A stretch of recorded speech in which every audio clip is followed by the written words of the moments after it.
Como Bento XVI derrotou Francisco. Gente, eu sou o professor Emílio e você está no Opinião Católica. Como Bento XVI derrotou Francisco.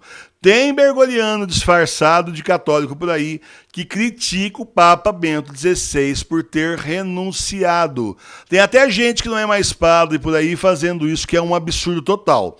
Esses bergolianos dizem que Bento XVI é culpado por tudo de errado que o Bergoglio faz, porque ele renunciou, ele foi covarde. Tem até um aí que largou a batina, não teve coragem de enfrentar a igreja e agora diz que o Bento XVI que é covarde. Hipocrisia é fogo. Olha, o Papa Bento XVI é o maior teólogo vivo e ele é também um grande estrategista.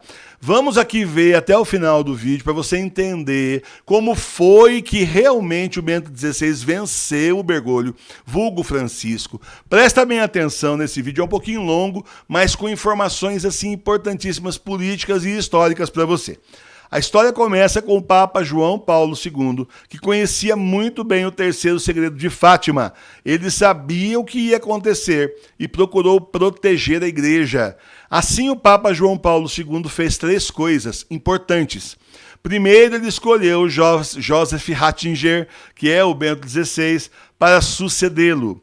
Segundo, em 1983, ele adicionou o termo munus no cânon 332, parágrafo 2. Todos os seus sucessores teriam que renunciar ao munus pietrino para renunciar ao papado. Também, em 1996, ele promulgou uma nova lei sobre eleições papais que anularia qualquer tentativa da anti-igreja de usurpar o papado ou eleger sucessores para serem antipapas. Parece que estava adivinhando máfia de St. Gallen, esse pessoal maçom aí, comunista, querendo derrubar o Bento XVI de qualquer jeito. Vamos em frente.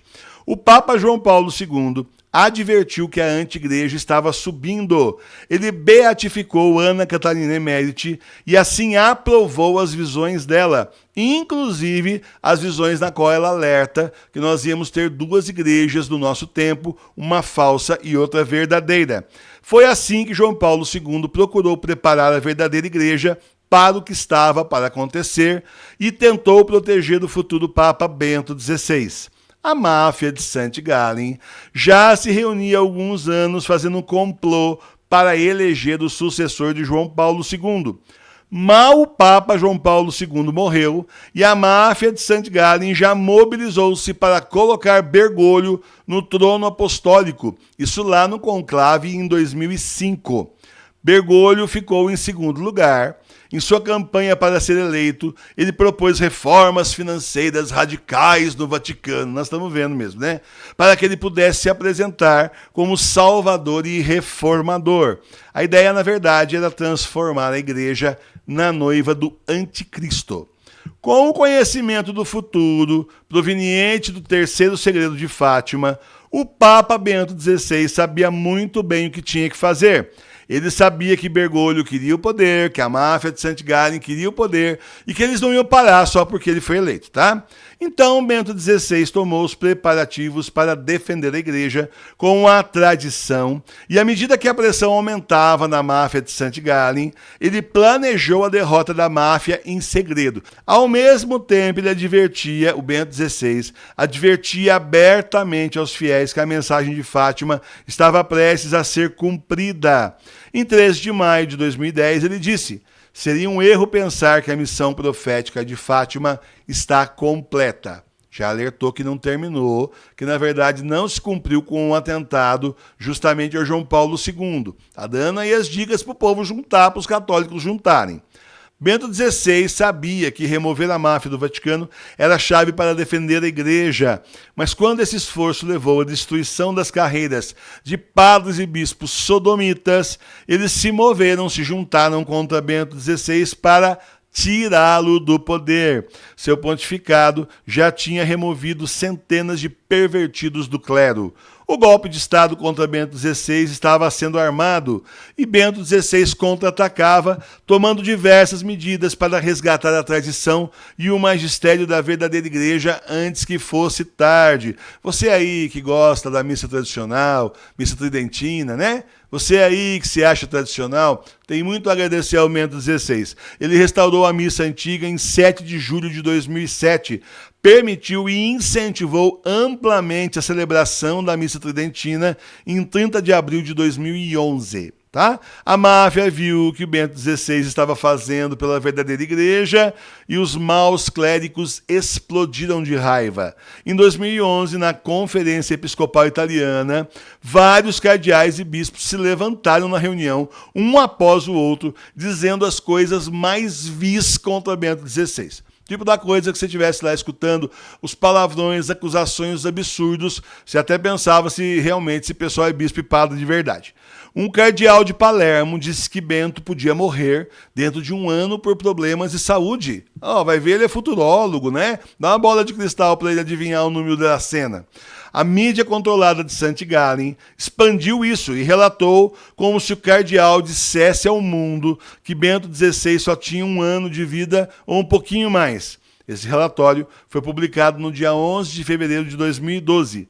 O Papa Bento XVI ia levar um golpe, e assim ele continuou a trabalhar no contragolpe. No verão de 2012, ele disse ao cardeal Bertone que ia renunciar. Ele discutiu o assunto com o secretário Gershon, o homem do dedinho, você lembra dele aí, e alguns outros. O cara que é secretário do Bento XVI até hoje e fica tomando conta dele lá para ele não falar com mais ninguém, né? Bento XVI preparou o texto da renúncia em latim e mostrou intencionalmente o texto em latim para as pessoas. Apenas quem fosse fluente em latim, conhecedor do direito canônico e entendesse a metafísica tradicional da igreja, seria capaz de ver que a renúncia que ele redigiu era falsa. Em 11 de fevereiro de 2013, Bento XVI leu em voz alta no consistório o texto da fórmula inválida. Em 28 de fevereiro de 2013, ele explicou que havia renunciado ao ministério ativo. Bom, muito bem, não renunciou ao munus pietrino, só ao ministério ativo, a administração lá, mas ele continuava sendo papa. A máfia de St. Gallen espalhou que se tratava de uma renúncia válida, claro que é, quando na verdade o Bento XVI não renunciou ao munus apostólico, que o João Paulo II definiu lá atrás, por isso ele continua sendo papa.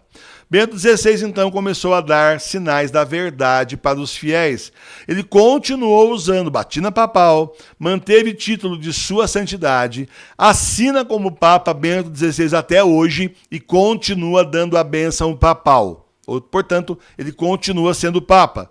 Assim, ele dá sinais para fazer com que os católicos fiéis examinem o texto da renúncia e descubram que o texto, na verdade, é inválido. Portanto, sua renúncia é inválida e ele continua sendo o verdadeiro Papa. Nossa Senhora de Fátima revelou que chegaria um momento em que o mundo católico pensaria que haveriam 2 papas, mas apenas um deles seria o verdadeiro. Quem era o verdadeiro Papa continuaria a usar branco, o outro usurparia o escritório, e que a anti-igreja atacaria o verdadeiro Papa e os fiéis reunidos ao seu redor. Com essa renúncia inválida, o Papa Bento XVI, presta atenção nisso que é muito importante agora, para você que ainda acha que o Bergoglio é Papa, entenda de uma vez por todas. Com uma renúncia inválida, o Papa Bento XVI invalidou canonicamente tudo que Bergoglio fez ou vai fazer. Tudo que o Bergoglio fez, faz ou vai fazer é totalmente inválido.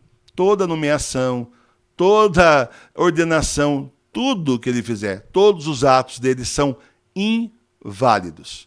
Mas e a santa tal? Gente, santa é santa independente da igreja reconhecer aqui ou não, gente. O santo está lá no céu, ele não está preocupado com a imagem no altar, não. E o povo já canonizou um monte desses santos que o Vaticano nunca reconheceu e talvez agora nunca vai reconhecer mesmo.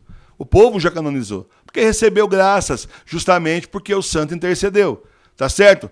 tudo que ele faz é inválido, entenda isso. Ele é um antipapa e isso fica claro graças às suas próprias atitudes e justamente porque o Bento XVI continua sendo papa da verdadeira igreja. Não tem esse negócio de dois papas, tá? Bergoglio está tão enredado com esse estratagema do Bento XVI que ele não pode admitir que isso realmente aconteceu. Ele vai admitir, o Bento XVI deu um golpe em mim, eu não sou papa, o que eu faço é inválido. Claro que ele não vai fazer isso. Se o Bergoglio fizer, ele vai ter que desistir, vai dizer que não é papa nem bispo de Roma e volta lá justamente para a Argentina, que é seu lugar, né? Quando o Bento XVI morrer, muita gente pergunta isso, é importante. Quando Bento XVI morrer, não haverá sucessor válido de São Pedro, a menos que os cardeais pré-bergolianos, aqueles que foram nomeados por João Paulo II e também por Bento XVI, se reúnam num conclave dentro de 20 dias. Tá? Caso contrário, como o Papa João Paulo II declara na promulgação da Universi Dominici Gregis, no final do texto, qualquer ação que os cardeais eleitores tomem será inválida. Para você, bobão, que fica dizendo que eu sou sede vacantista, eu não sou anta, porque o Bento XVI continua sendo Papa, ele continua vivo, então nós temos Papa, habemos Papa, é o Papa Bento XVI. E assim nós vimos, então, nesse vídeo, como o Bento XVI derrotou o Bergoglio e a máfia de St. Gallen, que quiseram comandar a verdadeira igreja, mas vão ter que se contentar com a falsa. Falsa igreja é o que vocês são. Será ela, a falsa igreja, que será entregue nas mãos do anticristo. Enquanto isso, a verdadeira igreja, criada por nosso Senhor Jesus Cristo, a nossa, vai permanecer firme na fé. Nós somos poucos, mas em ação e oração vamos preparar e vamos nos preparar para a volta de Jesus, gente. Fé, confiança, muita oração, muito estudo das Escrituras, porque o Senhor está voltando, Ele está às portas. Paz e bem. Agora você pode ajudar a TV Nossa Senhora de Fátima sem sair do YouTube. É isso mesmo. É só clicar no botão aqui embaixo do vídeo, onde está escrito Seja Membro. Você pode ser padrinho ou madrinha, você pode ser apoiador ou benfeitor do nosso canal. Basta você clicar aqui no botão Seja Membro, aí você escolhe o valor que você vai nos apoiar mensalmente e segue os passos que o próprio YouTube vai mostrar para você. Aí você apoia o nosso trabalho, apoia a nossa TV a continuar anunciando a igreja verdadeira e denunciando a igreja falsa. Muito obrigado pela sua ajuda. Paz e bem.